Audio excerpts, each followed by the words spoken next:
The following is a special presentation of the PDF Sports Network.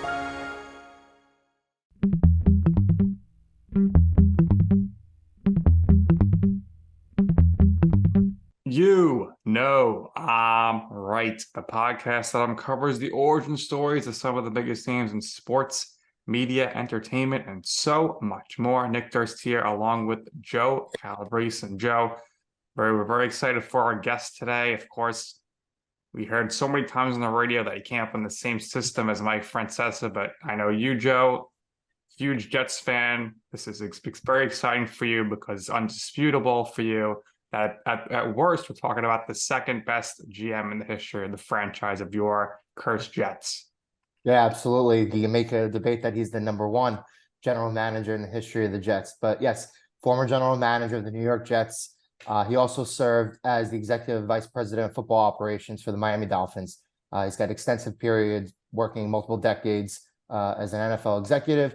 Most recently, he founded the 33rd team, and he's been on ESPN as a front office insider since 2019. We're very happy to have him on. We're very fortunate to have him on. We welcome Mike Tannenbaum to the show. Mike, morning. Welcome. How are you doing today? Great. Good to be with you, Nick and Joe. Mike, thanks for joining us. And we're looking back here at your career and all the things you've accomplished. It all started when you received your accounting degree from the University of Massachusetts Amherst. At that time, when you were going to college, was anything with sports even on your mind, or are you thinking, let me just go into the accounting field and see what could happen here? Yeah, it's a great question. You know, something I talk to young people all the time. Choose a job you love. You never work a day in your life. And it's about passion. You know, the best plumber in our country loves being a plumber. The best teacher in our country loves being a teacher. And you got to find your passion. And for me, when I graduated UMass, I was an unpaid intern for the Pittsfield Mets and put cheese on the nachos, rake the infield. And that's sort of like I knew that's what I wanted to do with my career. So you studied sports law at Tulane, and a dear friend of ours, David Meltzer, also is a Tulane grad. So when you got there, you decided to study sports law. Where did you want to take your career from that point on? What was the end game that you saw once you started going to Tulane? I wanted to be a GM in the NFL. And I grew up in the Boston area. I was really admiring like the work of Red Auerbach, what he did with the Boston Celtics. And that's really what I want to do. And, you know, I tell, you know, another lesson is, you know, for me, it was just unbelievable luck. And I know how fortunate I've been and how I feel like that's a responsibility to give back. But for 75 years, there was no salary cap in the NFL. And then I was in the one law school in a town that the one team was the football team. And that's when the salary cap started. So I put together a book after working for a year and a half as an intern for the Saints, sent it out to 60 people in the NFL, every coach and GM. I got 59 rejection letters, and Coach Belichick hired me after law school, and away we went. So you had those internships, of course, which are big ones. How did you get that first internship there with the Browns, working under Mike Lombardi on Belichick's staff? Because I would think the first job, internship or not, is probably the hardest one to get into. Yeah, you know, Nick, I would tell you the next step's always the hardest one, you know, whatever that may be. And, you know, for me, and again, like sitting here in 2023 for people listening to your podcast, guys, like what I would say is like, for me, it was the salary cap. I was able to learn the cap, create value, understand it. And what I would say is like, what is going on now in the world where you could become an expert faster, meaning the barriers to entry are a little bit lower, less competitive. So maybe it's going to be the first professional team to pay in cryptocurrency, or how would you put an NFL team in your, I mean, there's a gazillion things, right? Like what's going to be the first professional, you know, league to say like, you know, we're going to stream everything, and, you know, like there's a million things going on in the world of sports right now. So to me, it's about creating value and distinguishing yourself. Absolutely. Make a great point. London already has an NFL game a couple times a year. The Jaguars are always kind of rumblings there about them being in London. You have Mexico City, you have Toronto. So there are a couple of international points of entry for the NFL. But you being a Northeast guy, Boston kid, you spent the 1996 season with the Saints. Talked about that briefly. What was it like being down there? Was it different, obviously, than how you grew up? Yeah, New Orleans is an interesting town, guys. I love it. It's really like France. There's a lot of influence from like Paris, and not to get too technical, but 49 states in our country practice the common law, which is really the law that's based in England, which is common law. And then the Civil Code, which is like also known as the Napoleonic Code, which comes from France and parts of Europe, is about there's a code, and that's how you sort of like can represent yourself. And Tulane drew people from all over the country because they had two different curriculums. But I really like the culture and the people in New Orleans. That city has a lot of meaning to me. So you were player personnel assistant down there, and then very quickly after you joined the New York Jets. So you decided to be the director of player contacts there. At that period of time, Bill Parcells was there. So what was the process like getting yourself from the Saints to the Jets? Was anybody instrumental in that? And how many times did you get to interact with Parcells prior to joining the Jets, and then once you got there? Joe, that's a really, really good question. And like what I'm about to tell you, like is pretty unbelievable. Like in this day and age, he actually offered me the job before we ever met. Never talked to him. Grew up in the Northeast, big sports fan. Saw Coach Parcells, scared to death of him, to be candid. Very intimidated by him. And I had worked for Coach Belichick in the Browns at 95. Coach Belichick, after the Browns, went to the Patriots in 96.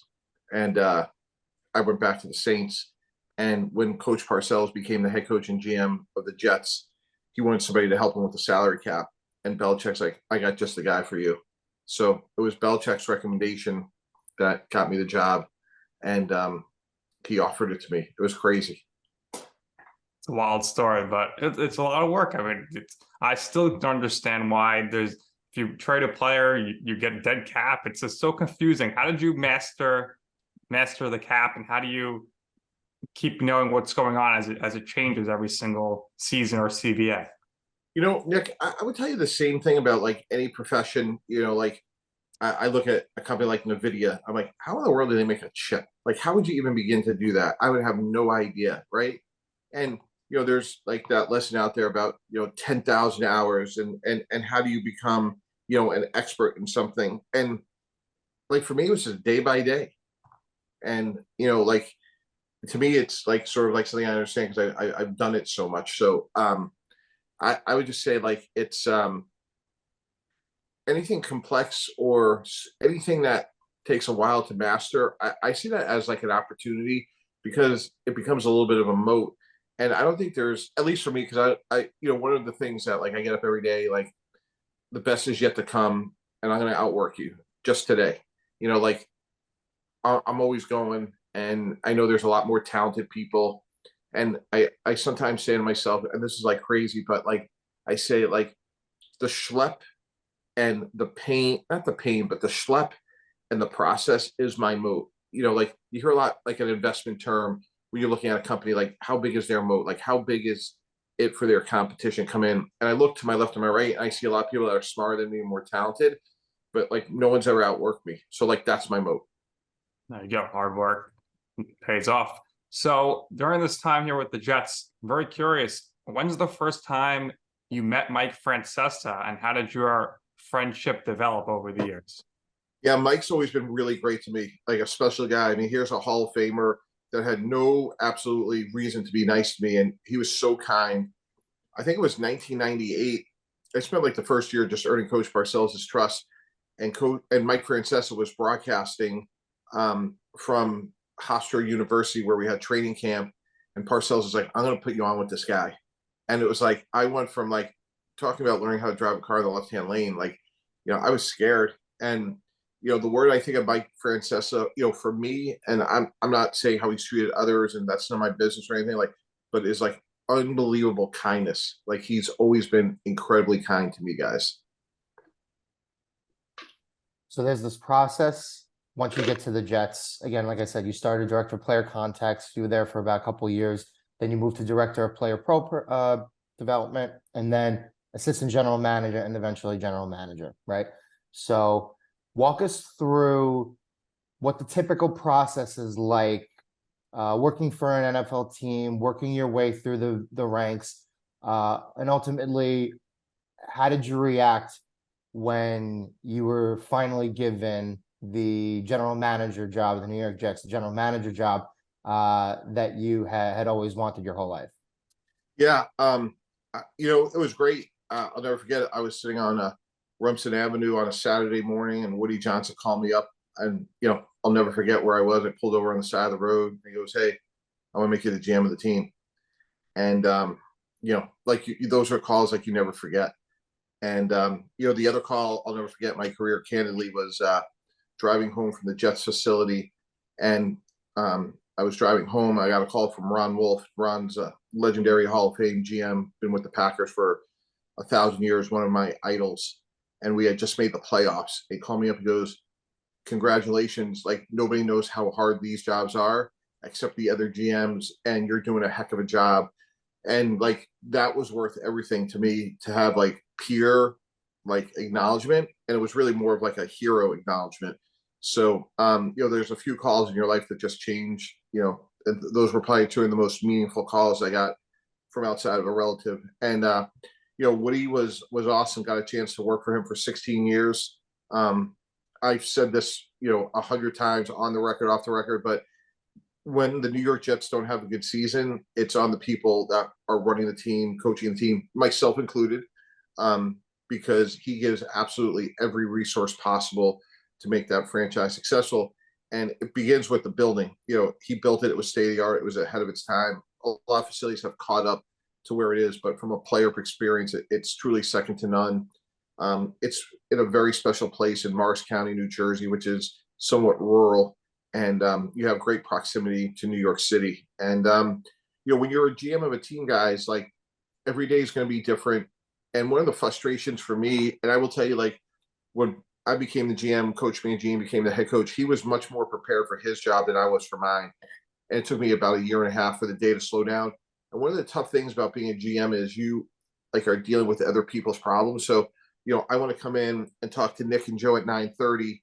But the trainer's coming in, and our left tackle has a sprained ankle. Like, well, just tell Nick and Joe, "I'm sorry, but I can't make it." Like, those are the things that are constantly evolving every day when you're a GM. So really, if you think about it, within 10 years of you working in the NFL, you worked your way up to your ultimate goals. So that's really quick moving there. And you mentioned the facility, which we all know about, ahead of its time, and its proximity to Manhattan. So when you were doing free agency, did you ever use that pitch on some players, like, "Hey, you're close to Manhattan"? Was that ever factored into your discussions? I think the most underrated aspect of being a good recruiter is being a good listener. And, to be candid, Nick, absolutely, on some players, and others that would have scared them away. So you got to understand what's important to them, and then try to adjust your approach. But absolutely, yeah, it's the greatest thing in the world. For sure. So when you were there for a long time, you saw a lot of great moments, a lot of great press conferences. Internally there with the Jets, what was the reaction to Herm Edwards' famous "you play to win the game" press conference? Yeah, that was really funny. Look, Herm's, I get a chance to work with him at ESPN now. Very passionate man, very like authentic. He's the same guy every day. Like, I don't even know how old he is today, but he's in great shape, works out every day. Very disciplined, very honorable, has a lot of respect for the former players, the military. Like, he's a man's man. He speaks from the heart, and I think people really, appreciate that about him. So the other great press conference, of course, which you were more involved in, was you hire Rex Ryan. He had a slam dunk press conference, and it's just great PR for you guys at that time. That, and then Hard Knocks, and of course the Jets not going to be back on Hard Knocks. So tell us about how that positive PR really helped maybe build things up within the building. I think more than just the PR was like a confidence and belief that, hey, we could go compete with the Patriots. Like, we're not a rebuilding team. We could go win right now. And we needed that at the time, and he was the perfect man for the job. Joined Priority Sports, oversaw coaching, broadcasting, and front office for the New York branch. Walk us through that. Yep, I wanted to run my own team, guys. So I was able to partner with Priority Sports, and next thing you know, like I'm working with Dan Quinn and a whole bunch of others. And in the 2015 NBA Finals, it's the Golden State Warriors against the Cleveland Cavaliers, and I'm representing both coaches, and it was unbelievable. David Blatt and Steve Kerr, and let me tell you something. Like they taught me a heck of a lot more than I could have taught them. So it was a blast. I learned a ton. And it was going great. And then, unfortunately for me, I just love football so much. I got a chance to run the Dolphins, and, I left that business at that point, but it was very fulfilling. And like I said, I learned a ton. Yeah, you got to the Dolphins in 2015. You spent a couple of years down there as the executive vice president of football operations. Were there any reservations about taking a second job back in the NFL? Were you waiting for the perfect opportunity, or did you just feel like it was a good enough opportunity and something right to continue your career moving? Joe, for me, like I have a lot of belief in the people I'm surrounded by, and I thought the Dolphins had a lot of good people in the front office. So I only brought one person with me, Terry Bradway, who was ironically the former GM of the Jets, and we got there and had immediate success, and got to the playoffs for the first time since Steve Ross had bought the team, and I knew the organization and more importantly the people in it. And now, most recently, you founded the 33rd team, and you've been in a front office insider, broadcast analyst on ESPN now for 4 years. So what was the process like bringing people on with you and everybody else to do the 33rd team, walk our listeners and viewers through what you do there? And did you have any reservations, or were you nervous at all doing more television than you did previously? Yeah, I was really nervous. I went in for my interview for ESPN, and I sit down with a gentleman who's now my boss, and I think I was in his office for maybe 8 minutes, and he goes like this, like, "Here, that's your schedule for today, and we'll let you know how you do. I'll call you at the end of the day." That was it. They throw you in the deep end. I'm like, "That's it? Like, that's it?" And they call it the Bristol Car Wash, and you go on 8 gazillion shows, like boom, boom, boom, boom, boom. And guys, like, I'm like, what? Like that, the interview, like if it was 8 minutes, it was a long time. Here you go. We'll call you, let you know how you do. Like they just throw you in and see what happens. So, but I love the 33rd team, guys. Like I think it's really important to help others get to where they want to go. So we started really, it was initially as a think tank, not for profit. We've evolved into a media company. But one of the gaps in the marketplace, to be candid, is you have wonderful people and coaches like a Dan Quinn and Doug Peterson. They get let go, they're going to go back in, and then you have all these young men and women like, I want to get involved in sports, I want to get involved with sports, and all we did is do this. And we took that young man or woman and said, "Hey, Dan Quinn, here's somebody that's going to help you get ready. Hey, Doug Peterson." And as this is happening, this is when the pandemic hits. So it's sort of like normalized, like the conversation the three of us are having right now. Like, okay, you could be, doing this and it's normal. And it just kind of took off from there. We've placed 28 men and women in the NFL with full-time jobs with benefits because of the experience they got with us. We got 2 fantastic investors, and really excited. And for the listeners, you go to 33rdteam.com. That's 33rdteam.com. We have a completely free newsletter. All our content's completely free. And if you love football and you want to learn, check out our site. Joe, stick with Mike. He'll be working in the NFL in no time, where you belong. Mike, what would you say in your life, your career has been your right moment? What I mean by that is a time or place where you wanted to pursue something. You asked somebody for advice. They said, "Mike, don't do that. That's an awful idea." And you were like, "You know what? I'm going to do it anyway." And ultimately, you will see why it is that I'm right. I love that. It was my folks. It was spring of 1991. I had a job in accounting, and I quit.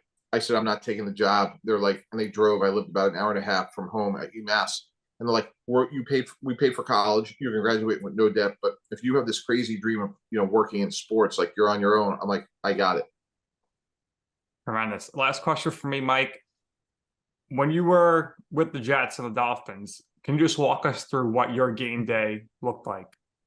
Yeah, I try to work out as hard as possible early in the morning because it was going to be eating a lot of calories of stress. I'm not a big drinker. I've never smoked. But boy, can I eat when I get nervous. So game day was really hard for me because, you know, 2 kids at home, 53 in the office. You love them all. You want to win. And so I would work out really, really hard. And if we won on a home game, it was a celebratory dinner. It was a steakhouse on Long Island that we call when we were on the lower level of the GW Bridge. Brian and Cooper was ready for us when we got there. It's Mateo's in Florida. I can tell you the exact order after every win and the losses, like we just went home and had soup. Mike, we thank you for your time. We really, really appreciate it. You have something in common with Nick and I. I was born on July 4th. He was born on Memorial Day, May 25th. You were also born on a holiday, Valentine's Day. So that must be great in your house. But we wish you the best moving forward. And once again, thank you for doing this with us. If what we do is we always give our guests the last word. So if there's anything else you would like to share, promote, but you know, obviously you have the 33rd team, but if there's anything else that comes to mind, please go ahead and share. Thanks again. No, I just appreciate you guys having me on. Keep up the great work. I know you guys are very passionate, and I'm fans of people who are passionate like you. So really appreciate it, guys. And thanks so much for having me. That's going to do it here for this episode of You Know I'm Right. Thank you very much for your time, Mr. T. So for our very special guest, Mike Tannenbaum, and my co-host, Joe Calabrese, I'm Nick Durst, and this has been You Know I'm Right.